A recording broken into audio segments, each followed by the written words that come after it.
Саламатсыздарбы? Бүгүнкү тема каша жана тырмакча.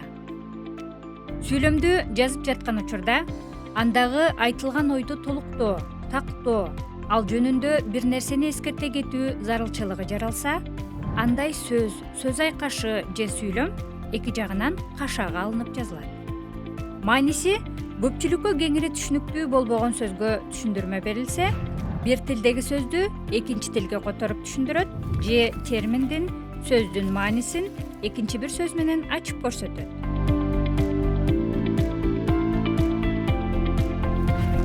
Айтылган сөздүн же ойдун мазмунун толуктоочу, аныктоочу ар кандай кошумча маанилерди билдирет. Негизги сүйлөмдө айтылган ойго карата болгон сүйлөөчүнүн ар кандай кошумча эскертүүсүн, мамилесин билдирет.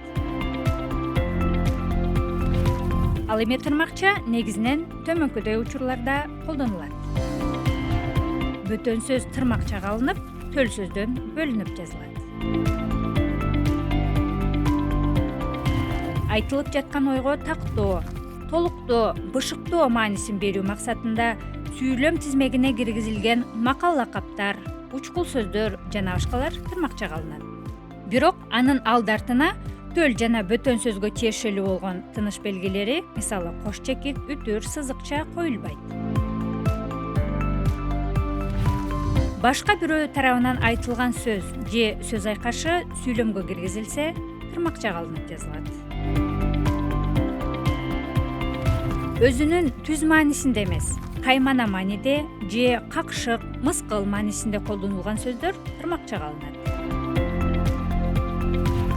Ишкана, дүкөндөрдүн, китеп, гезит, журналдардын, ыргүүлөрдүн, орден, медалдардын жана башкалардын аттары тырмакчага алынат.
Бүгүнкү сабагыбыз соңуна келди.